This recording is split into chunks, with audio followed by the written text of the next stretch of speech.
ಮೊದಲಿಗೆ Naveen sir thank you, ವಿನೋಣ thank you, Sonal ma'am thank you, Keshava sir thank you.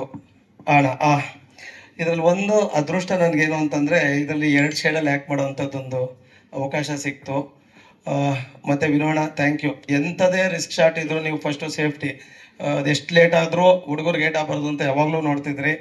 ತುಂಬ risk ಶಾಟ್ಗಳು ಮಾಡಿದ್ದೀವಿ, ಅದಕ್ಕೆ ಎಷ್ಟು ಸೇಫ್ಟಿ ಬೇಕೋ ಅಷ್ಟು ಕೊಡ್ತಿದ್ರಿ ನೀವು. ನಾನು ಯಾರಲ್ಲೂ ಅಷ್ಟು ನೀವು ಕೇರ್ ಮಾಡೋ ಅಷ್ಟು ನೋಡಿರಲಿಲ್ಲ. ಥ್ಯಾಂಕ್ ಯು ಅಣ್ಣ. ಮತ್ತು ಇದರಲ್ಲಿ ಅದೇ ನಂದು ಸ್ವಲ್ಪ ಪಾತ್ರ ಬೇರೆ ಥರ, ಮುಂಚೆ ಮಾಡ್ತಿದ್ದಕ್ಕಿಂತ ಒಂಚೂರು ಬೇರೆ ಥರದ್ದಿದೆ. ಹಾಗಾಗಿ ನಾನು ರಿಲೀಸಿಗೆ ಕಾಯ್ತಿದ್ದೀನಿ, ನೋಡೋಣ ಹೆಂಗೆ ಮಾಡಿದ್ದೀನಿ ಅಂತ. ಅದೊಂದು ಕುತೂಹಲ ಇದೆ. ಅಷ್ಟೇ ಅಣ್ಣ ಮಾತಿರೋದು. ಏನೋ ಚಿಕ್ಕ ಪುಟ್ಟ ಈಸಿ ಕ್ವಶನ್ಗಳು ಕೇಳಿ ಅಣ್ಣ. ಇಲ್ಲ ಅದು ಯಾಕೋ ಇಲ್ಲ, ಈ ನಡುವೆ ತುಂಬ ಮಾತಾಡ್ತಾ ಇದ್ದೀನಿ ಅನ್ಸುತ್ತೆ, ಚೂರು ಕಮ್ಮಿ ಮಾಡಿಬಿಡೋಣ ಅಂತ.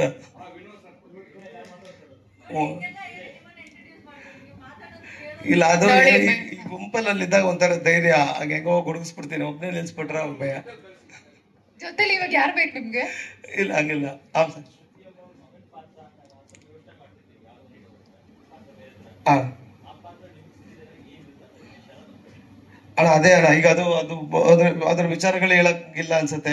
ಹಾಗಾಗಿ ಬಟ್ ಅದೇ ಒಂದು ಬೇರೆ ಥರದ್ದು ಒಂದು ಪಾತ್ರ ಅಣ್ಣ. ಒಂದು ಎಮೋಷ್ನಲ್ ಆಗಿ ಒಂದಷ್ಟು ಕೆಲ್ಸಗಳು ಮಾಡಿಸಿದ್ದಾರೆ, ಚೆನ್ನಾಗಾಗಿದೆ ಅಂತ ಟೀಮ್ ಎಲ್ಲ ಹೇಳಿದ್ದಾರೆ. ನಾನು ಶೂಟಿಂಗಲ್ಲಿದ್ದೆ, ಹಂಗಾಗಿ ನಾನು ನೋಡೋಕ್ಕಾಗಲಿಲ್ಲ ಸಿನಿಮಾ. ನಾನು ನಿನ್ನೆನೆ ಬಂದಿದ್ದು ಹೊನ್ನಾವರದಿಂದ. ಇಲ್ಲ ವರ್ಕ್ ಆಗಿದೆ, ಚೆನ್ನಾಗಾಗಿದೆ ಈ ಸತಿ ಅಂತ ಹೇಳಿದ್ದಾರೆ ಅಣ್ಣ. ಹ್ಞೂ ಅಣ್ಣ ಅದೇ ಅಣ್ಣ, ನಾ ಯೂಶಲ್ ಆಗಿ ಎಲ್ಲ ಸಿನಿಮಾಗಳಲ್ಲೂ ನಾನು ಎಲ್ಲರಿಗೂ ಗೋಳಾಕೋತಿದ್ದೆ.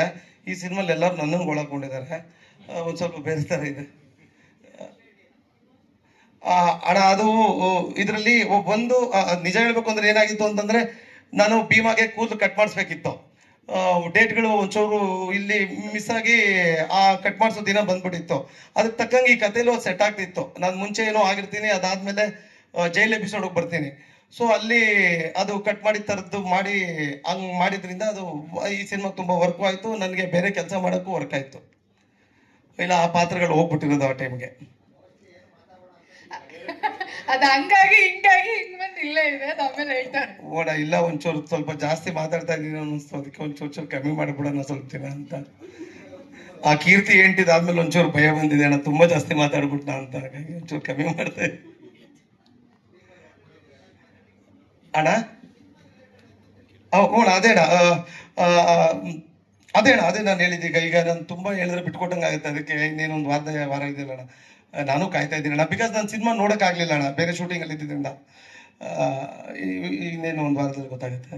ಥ್ಯಾಂಕ್ ಯು ಫಿಕ್ಸ್ ಆಗಿ ಕೊಟ್ಬಿಟ್ಟಿದ್ದಾರೆ. Thank you very much.